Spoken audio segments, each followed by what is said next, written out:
everyone, it's Hannah Catherine with Edie's Craft Room. Welcome to my channel. Thank you so much for spending some of your time with me today. I have an exciting announcement. I have a finish. Check out my most recent quilt top finish. This is Beach Day by A Quilting Life, and I am just so proud of it. I used the fabric line Dwell by Camille Roskelley, who, as many of you know if you watched my videos before, is my favorite designer. And so I wanted to pick a pattern that would showcase these beautiful fabrics, and I thought this one did so nicely. Now this block finishes at 10.5 inches by 10.5 inches, and the finished quilt is going to be 74.5 inches by 90.5 inches. So it's actually a really big quilt, perhaps maybe the biggest quilt I've ever made before, if not definitely tied for that first place spot. And most importantly, it is my first quilt that I have made on point. This was so exciting to me because I had heard how difficult it was, and I went ahead and watched a couple videos, one from Sherry McConnell, which she suggests in the pattern, as well as one from Donna Jordan, who, as many of you know, I watch very, very frequently. And I just visualizing it in my head, I was like, this is going to be easy, I can do it. And I could do it, but it was not necessarily as easy as I thought. That said, Sherry McConnell's video on how to piece an on-point quilt is very, very helpful. So I'll go ahead and link that down below in case you find yourself trying to figure out how to piece your first or maybe second or third on-point quilt. Either way though, it was worth it. I did have to pull out the seam ripper a few times, but once I got it, and now I'm really proud of how it turned out. So let me take you through my process, and hopefully you can learn a thing or two along the way, or just enjoy quilting with me. As I said, I am using Dwell by Camille Roskelley for Motive Fabrics, and I have all of these beautiful fabrics here, mainly pre-cuts. So here I have my jelly roll all tied up in this beautiful bow, ready to go. I can't wait. As you can see, there's so many different beautiful colors in this fabric line. There's blues and pinks and reds and greens. It's just so much good stuff all in one. And then I have this charm pack, and I'll just flip through for you a little bit so you can see exactly what's in there. And here I have my backing, my background, my binding, and my borders, as well as a little bit of extra border fabric, which I'll show you what I did with that later. So that is all of my fabric, and this quilt is ready to be made. So let's get cutting.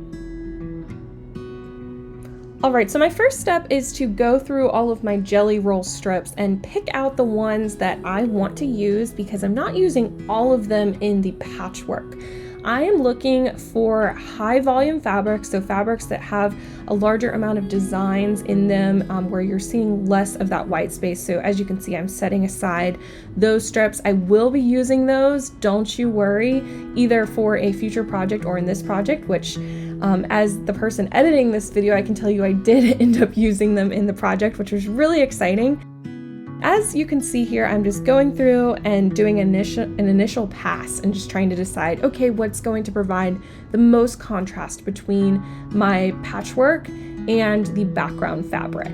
And there's so many good prints. Let me tell you, I had the hardest time deciding what I was going to use and what I wasn't, but thankfully I ended up being able to use every single bit of this jelly roll, which was just the best case scenario. Now, once I had all of my strips selected, I laid them out and did some cutting. I can't give you the sizes for the pattern because this is someone else's pattern and it would be disrespectful to Sherry McConnell, as well as I'm pretty sure illegal to tell you what's going on here. But if you get the pattern, all of those sizes will be there, and so I just cut accordingly. Now it's time to break into that charm pack, and I'm doing the same thing here where I am selecting my higher volume, higher contrast to my background fabric squares. As you can see, I am putting aside some of those lighter ones, which are still beautiful, but just not going to work to provide that contrast between the white background and the colored pieces of my patchwork. So that is what I'm doing here, and obviously through the magic of editing, I have sped it up. This process is a lot of fun, and I do like to take my time because I just love colors, and this is an opportunity I feel to really get my hands on the fabric and appreciate it. Now, once I have all of my fabric that I'm going to use set aside in the right cutting, I am going ahead and pairing up fabric. So this is my center square as well as my outer borders on my blocks, and I'm picking contrasting fabrics, so fabrics that are different, that are going to look good together. And thankfully with this beautiful fabric line, that's not hard. All of the fabrics do go together, but I like to pick out one color. So here I just put down this floral, this real small floral, and I really liked the green in the floral, so I picked a green strip to accent that square. So that's just kind of how I go about it. You might go about it a different way. And then I have this beautiful stack ready to go at the sewing machine to pick up and start sewing. I have my sashing as well as my block post, and I'm setting aside my borders and binding for later. But now it's time to start working on the block. So I'm taking my sashing as well as my inner square and taking that to the sewing machine and putting some trusty 1/4 inch seams in that fabric.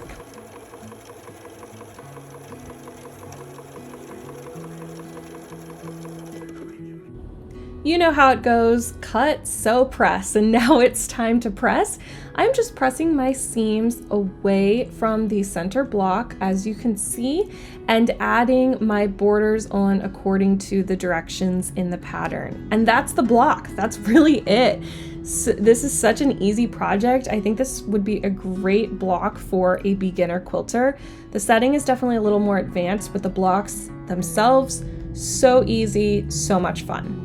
Now, I did promise you that I would in fact use those extra jelly roll strips that I set aside, and sure enough, here we are. I am able to use these for one of my borders. So I just took the low volume jelly roll strips and laid them out and cut them according to the pattern, and I was able to incorporate them into the quilt and give it a little bit more of a scrappy feel.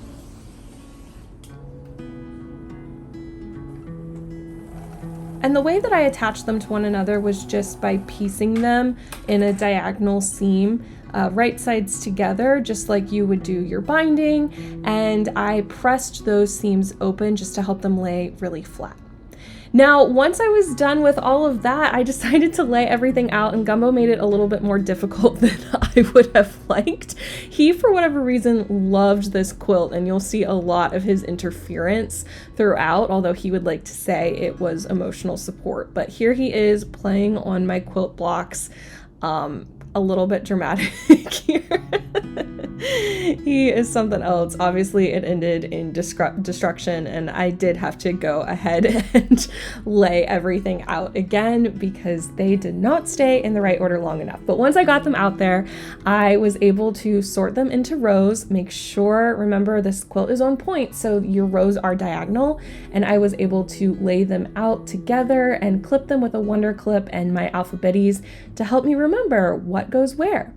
And so I just pieced them together, sashing and blocks together, and worked little by little, row by row, eventually adding my triangles on there for the corner setting pieces to help my quilt be a rectangle as it was supposed to be instead of having jagged edges.